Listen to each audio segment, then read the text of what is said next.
A few days ago, I had the opportunity to interview game director of id Software and Doom Eternal, Hugo Martin. This nearly 2-hour conversation resulted in a lot of information related to Doom Eternal DLC 2, the future of Doom Eternal, the future of id Software and the Doom franchise, a lot of unanswered questions related to the deep lore of the Doom guy and the Doom universe being answered, and just so much more. We will be splitting this interview up into episodes, and this first one will be covering Hugo's thoughts and feelings related to Doom Eternal, the Ancient Gods Part 2's release, the reaction to the DLC from the community, and some of the changes that might be made in the near future to either revert some of the changes that were initially made or possibly fix some of the problems the community sees in the DLC itself. The next episode will be focusing on the deep lore of Doom and Doom Eternal, so get subscribed for that, as it will be out very soon. Without further ado, how do you personally, Hugo Martin, the creative, feel about the response to Tag 2? How do you parse that information that's coming at you to be able to create things down the road? Where are you at mentally? It's, always happy to see people engage. That's it, at the start. You know what I mean? The scariest thing would be if no one was saying anything. So there's that. I am wanting very much to stay engaged with the community, to give them insight into the mindset behind these decisions, because that can oftentimes, people kind of fill in the blanks with why did they do this, and that frustrates them. Did we cave to critics? Did we second guess ourselves? Blah, blah, blah. I think the black belts of our community, we made a game with a high skill ceiling specifically so that way people could find layers and layers and layers of depth in the experience the more they played. So I don't know if you'd agree, but the more you play Doom Eternal, the more it gives you. Like the more you understand it, the deeper it gets, the more engaged you become. Respectfully, and I love Doom 2016, was a director on that game as well with Marty. We love it, but we also feel like it's not nearly as deep. It's a flaw of the game that like once you get to like a mastered super shotgun, you realize like I'm kind of done. Like what I'm seeing is that through mods, which I love, and this community, this class of black belts, this top tier Ultra Nightmare speedrunner class is created, and that's what we dreamt for.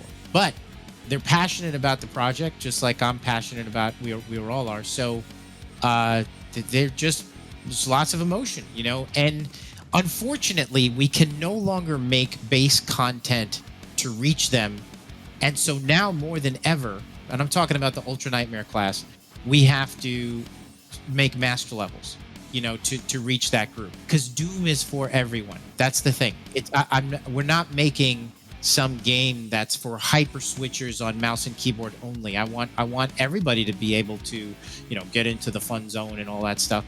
And I've just been asking the black belts of the community to be constructive, and that's it. But I love them just the same. I mean, it's the core of our audience.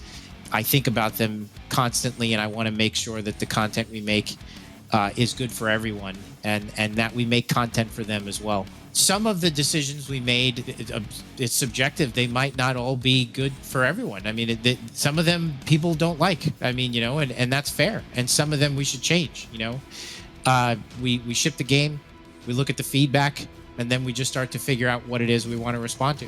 On Tag 1. The Hold Slayer gate was way too easy at launch. We made it harder. We made it too hard. And then we made it easier because it was way too hard before. What we wanted to accomplish with Tag 2 was something that was a celebration of the Doom mechanics. We looked at the two DLCs. We said, this one, we're not going to give you a new weapon. So it's going to be all about the AI, and we're going to test to see how much they've mastered the experience coming out of Final Fin. Tag 2 has a new weapon. So we thought, this is the final chapter. Let's make it a celebratory send-off for those that have learned the mechanics and come with us on this journey. And let's also keep in mind that not everybody in the audience has been playing the game every day, streaming Ultra Nightmare Horde modes. There are Doom fans who were like, haven't been playing every day. So they want to come in and they want something that's challenging and all those things. But like, it's not like, oh man, you haven't been playing Protease Horde mode, so you can't deal with the 6 Marauders we're about to throw at you, I wanted that first playthrough to be really engaging and satisfying and like just felt really good. And I thought Tag 1 had bad pacing. That's it. It was awesome. But on a scale of 1 to 10, every single encounter is an 8 to 10. Like every single one. Like, here's a hallway. It's super hard. Here's the next thing. It's super hard. The feedback that I got from Tag 1 is that it was poorly paced and amazing, but exhausting. So I found people heading into the Sammer fight tired, and I didn't want that. Because by the time they get to Sammer, they're just like, God, that whole bridge was so crazy. Like, we went in and we took the parts that we thought objectively were too hard, like tentacles in the fog. That was not good. It was just trolly. We don't need to hide tentacles in fog while giving you a possessed Arachnotron. Are you kidding me?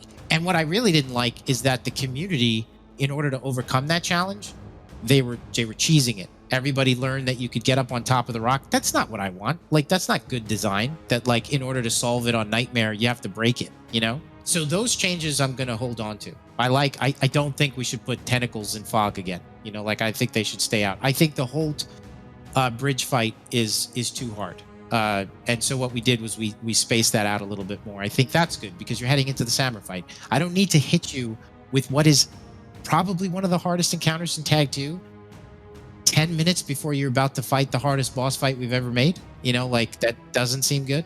And then where we went too far with Tag 1 was I thought, you know what? If they haven't played the DLC in a while, maybe we'll soften the intro to UAC Atlantica so that way they could ease into the difficulty as opposed to getting hit with it like a wall in their face, running into a wall. And two things that I've learned from that is, number one, once you make something, you got to leave it the way it is. I use the analogy Star Wars.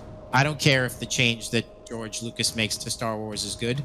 Don't change Star Wars. I like the fact that these characters look like they're made out of rubber. Leave it. Even though you could make it better, don't. So we're going to revert the Tag 1 changes on Atlantica and just put those back because, yeah, it's better pacing and it's a better intro, I think, but it's okay. The community has spoken and I think it's fair. So that's Tag 1. I think some of the Arachnotron adjustments, we wanted to, I'll just go through the list. That's just a really old character that doesn't actually fit many of the design rules that we developed over the years on how to introduce characters to weak points. If you'll notice on the Mancubus or on the Armored Baron, for example, there is a slight pause before he attacks, creating a window for you to shoot him. It's the shoot me now pose. The Arachnotron doesn't have a shoot me now pose. So it's an old design that didn't age well. And this is more going all the way back to the base campaign, like at that first encounter with the Arachnotron.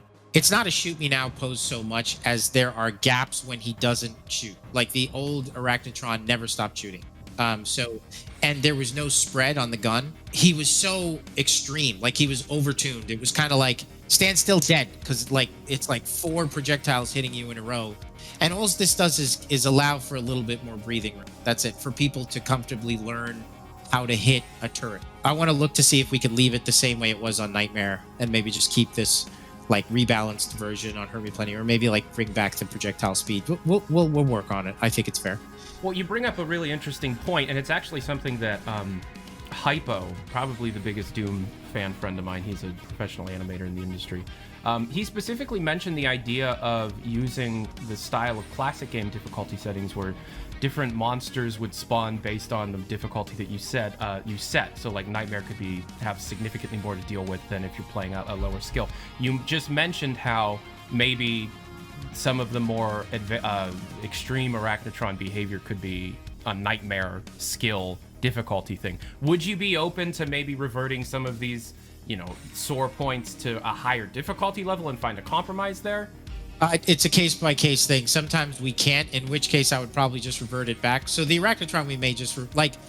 one thing that this patch has shown is similar to the Star Wars comparison. It is what it is. Just leave it the way it is. Don't change the experience. And I'm fine with that. I don't disagree with that. So more than likely, we'll just revert the Arachnotron if we can't revert the behavior back on Nightmare.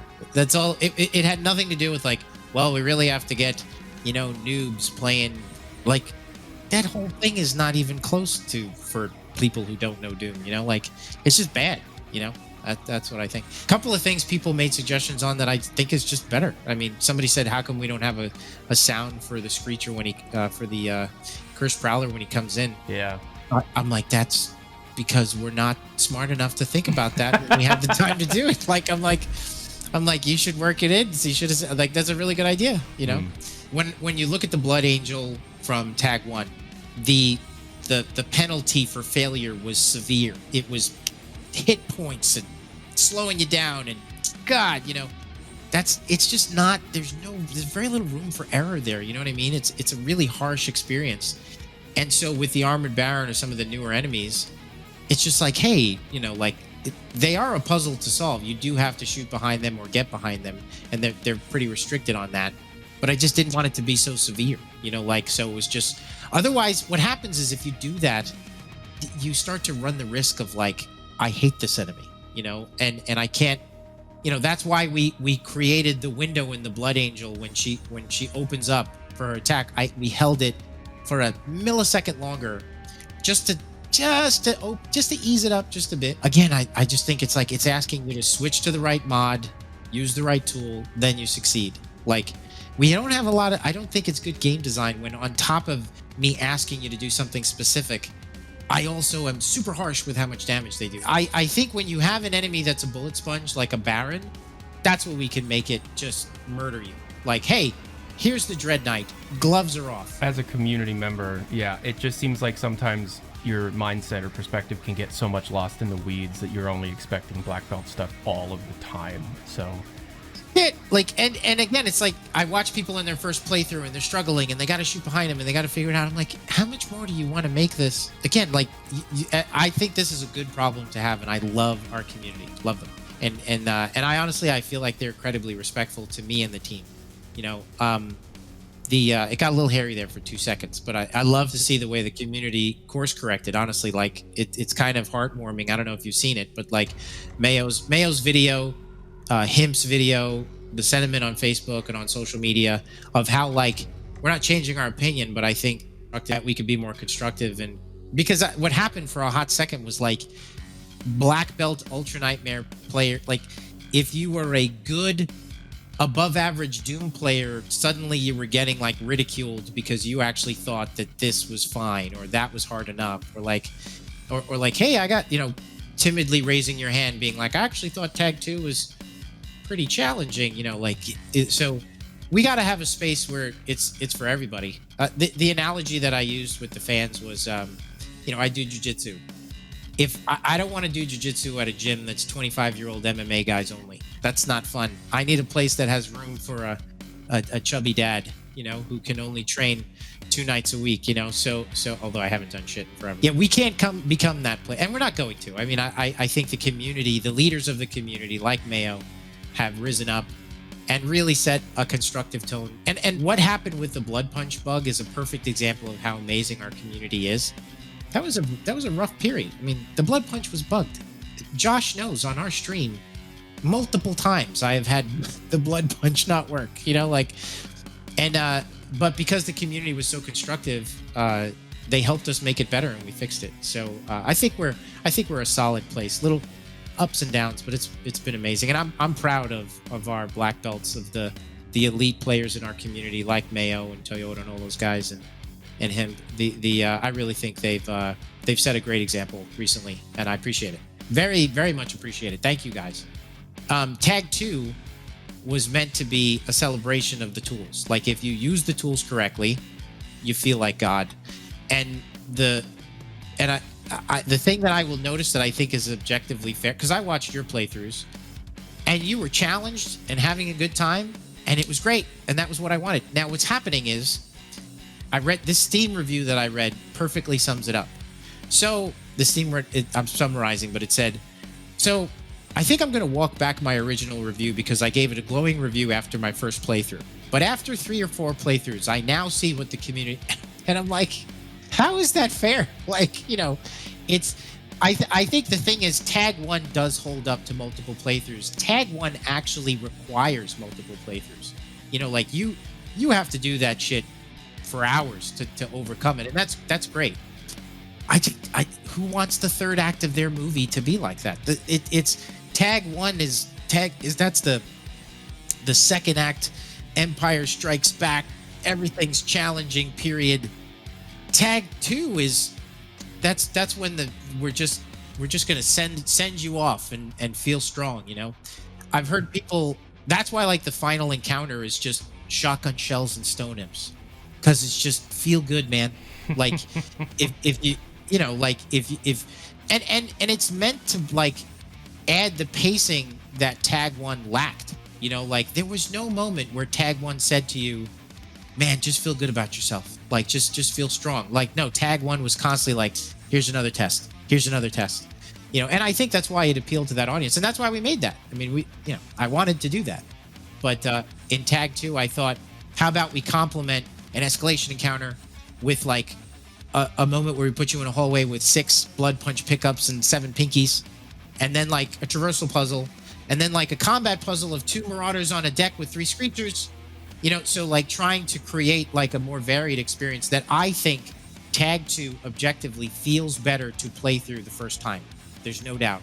But Tag 1 is definitely like just this complex puzzle that you may never solve. And that's great. I mean, but I just think that they both stand alone, and it was really so important to us to make Tag 2 an enjoyable playthrough for the entirety of the Doom fan base the first time through. There's not everybody is an Ultra Nightmare speedrunner, and we know that, I watching your stream, you were actually a perfect example of this. You do everything right. The Doom dance. You're fucking awesome at the game. Awesome. But you're not Toyota. I mean, you're not like, blinding speed, like watch me do this, like as so few people are. And so I thought like watching you play was dialed. I was like, this is it. Like, he's getting stuck when we want him to. He's feeling strong when we want him to. He's encouraged to use the tools. One thing that happens and I'll shut up now. One thing that happens with Tag 2, and this is by design, is that I watch some people want to stream it because they saw the trailers and they think it looks really interesting, and they're not using mods and they're not hitting weak points, and it's just like they're not gonna make it. I watched other people not latch on to the hammer right away. And the way that it's balanced is that if you don't use the hammer, it's going to be really hard. But the more you use the hammer, the more stronger you feel, because you really start to overcome the encounters more easily. And honestly, by the 3rd or 4th playthrough, if you really master the hammer, I'm sure you've experienced this. You're God. And so that was the goal. It was like a reward for properly using the tool. And this is how far we've come as a Doom community. I'll just point this out. People say to me, they're like, it's too easy to kill the Marauder. I'm like, okay, let's summarize what this means.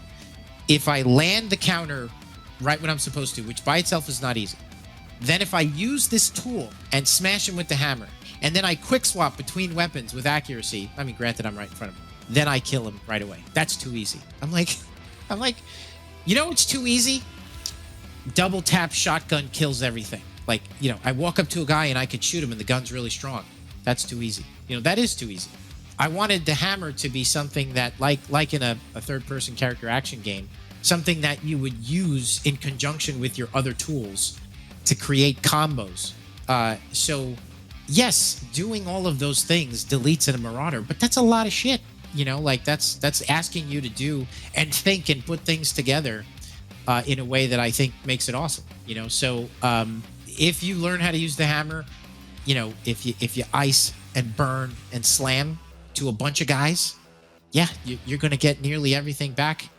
It's a celebration of the mechanic, and everybody should look out for the master levels, because I half joked with the community that they asked for this, but I'd be lying if I said I don't go into reviews of master levels rolling up my sleeves being like, they will never ask us to make this game harder again. You keep mentioning the hammer with designing new encounters. Could we expect the hammer to be in base base campaign master levels, or just the DLC 2 master levels? Just DLC. That's going to be a ball, honestly. Like, there's no limit. We had it in there at one point. There was the encounters were harder, but the problem is that for the first time playthrough, it did not work. Like, every time I played through, my skill with the use of the hammer would increase. So then I wanted the encounter to be harder and harder and harder. And then when we showed it to someone who just got the hammer for the first time and hadn't had 4 playthroughs, they were like, why are there 4 tyrants here? And I'm like, well, you got this hammer. And they're like, I don't know how to use that yet. So that's why we kind of scaled it back. But That's what it's going to be in the DLC 2 Master Levels. Yeah, just lots of dudes. I'm sad because we're not going to be seeing the story of the Doomslayer for a while, if ever. But you've been on the press tour for a little bit for Tag 2, talking about the beast sleeps. People have said he's dead. I'm like, he's not dead. Yeah. I'm like, he sleeps. He's just back in the box. Yeah, that's whatever. And let's see. There's more Doom stories to tell. Always, it's the Doom universe is vast. And I think there's lots of cool stuff we could do. Oh my God, a massive thank you to Joshua Boyle from Community Management of id Software, and of course, Hugo Martin for taking the time to talk to me. This was just one part of 4 planned parts of this Hugo Martin interview. We talked for almost 2 hours. This was amazing. This was one of my favorite experiences I have had as a YouTuber thus far. The next part will be about deep lore, plot holes, and the connection between Doom 2016 and Doom Eternal from a story perspective. So if you've made it this far, you're a fan of the Doom franchise, check it out. Get subscribed. It will be out as soon as I can get it done. Anyways, I'm Tyler McVicker, signing off.